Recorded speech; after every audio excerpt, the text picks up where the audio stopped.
Hello, YouTube. This is Brent again.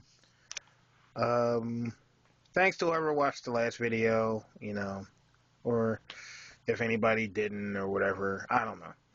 I'm just doing this to have some fun, see what happens, shits and giggles. You know what I'm talking about.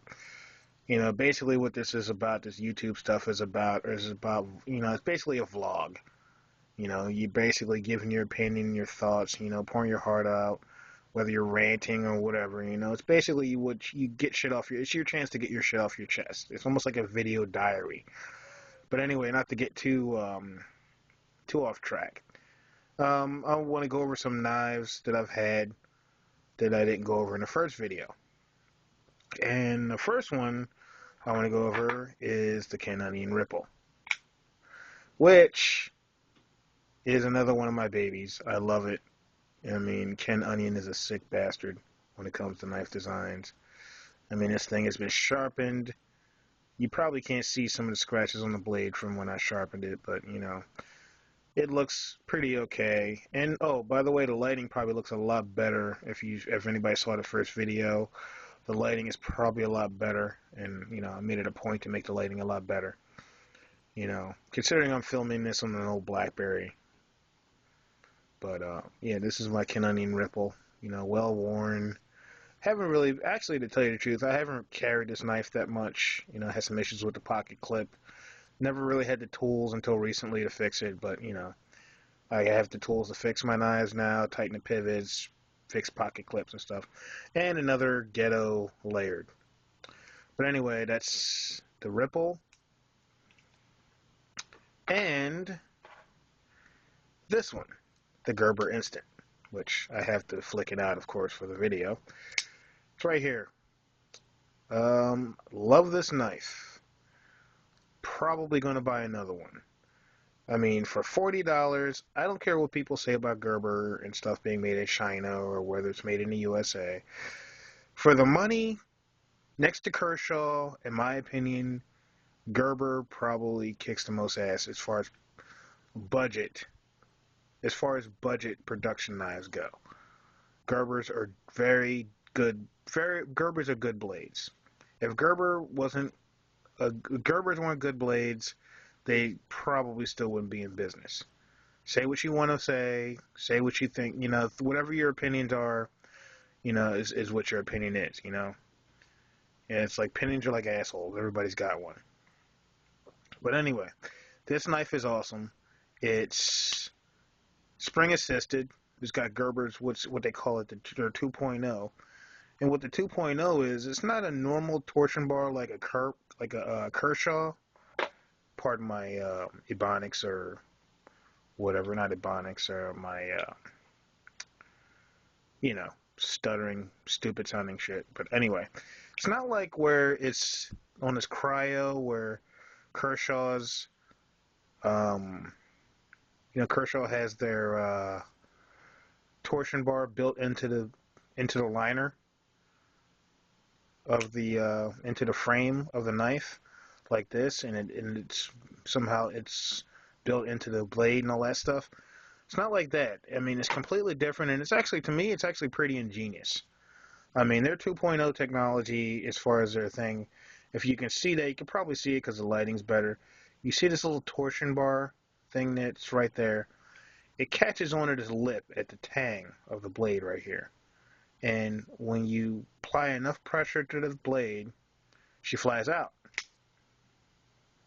But to me, what's the most ingenious thing about this is the fact that it's a $40 knife with a ball bearing. I mean, well, the Ripple has ball bearings, but it's a spring assisted knife with a ball bearing pivot. I've never seen it.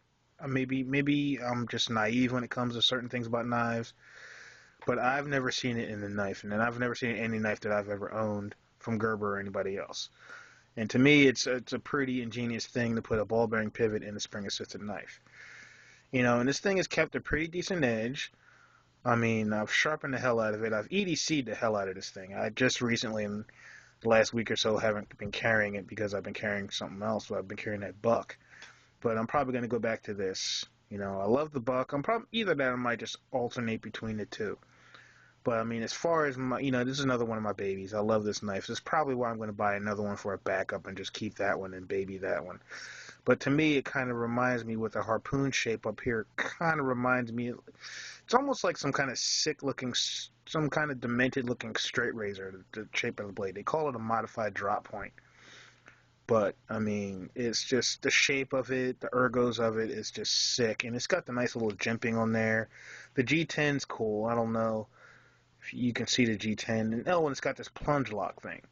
The only thing, my only gripe about this knife with the plunge lock is there's up up and down play. You know, I was watching, you know, one of the newer guys on YouTube, this guy named Jim Skelton, who, by the way, kicks ass. Shout out to Jim. You know, Jim Skelton, he kicks ass. He's one of my favorites, along with Tough Thumbs, Gavco, Jay Davis, Killer Elite, Vance, Sebastian, all B Dunn, all the guys in the knife community, YouTube, all the big heavy hitters in the knife, you know, in the YouTube knife community, you know. I mean, even Cutlery Lover, man, those guys, that guy's cool. All these guys kick ass. There's only one particular person that I really can't stand, and I'm not going to say who his name is because I'm not an asshole like that. I mean, I could be, but anyway. But back to my knife, so this doesn't turn into a rant. But at the same time, this knife, I love this knife, but there's a lot of up and down blade play. Side to side isn't that bad. But another thing I was surprised about is these steel stop plates built into the, you know, built into the liners, milled in. I mean, obviously on the inside, the inside of the G10 is milled out in these steel plates, or probably pressed fitted, or however they do it into the liners, into the G10 and then the handle scales. But they put these nice little steel stop plates there. So, you know, and of course the thumb studs are blade stops, you know, and you know, and then they got the plunge lock. The plunge lock is awesome. I mean, and you got this nice deep ride pocket clip. And this thing, when I say this thing rides deep, it rides deep. You know, and that's another thing I love. I mean, whether it's, I mean, yeah, I mean, I've never been real picky about tip up or tip down carry. I mean, obviously, since I have a few knives now that have tip up carry, like my Buck and my Kershaw and my Zombie Stabber right here, the Apocalypse. Love this knife. That was in the first video, but here it is again in better lighting. Sexy bitch. But anyway, back to the instant.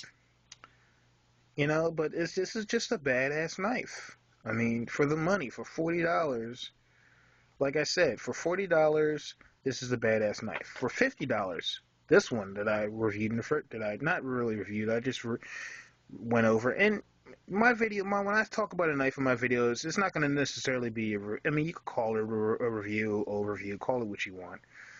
But I'm not going to be overly anal. I'm just going to point out things I like, point out things I don't like. But for the most part, I'm not going to buy a knife unless I'm digging it, unless I've done some research on it. And most of the time, when I've been buying knives, looked at it on Blade HQ 20 times. I've watched reviews on it. You know, even after I've bought it, I watch reviews on it. Before I buy them, I watch reviews on it. And like I said, I agree with some of the views as far as the knife videos go, but I don't necessarily agree with them because people are just overly picky.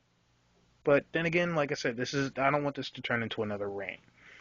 So, that being said, there's my YouTube page in the back again. No music, just me talking.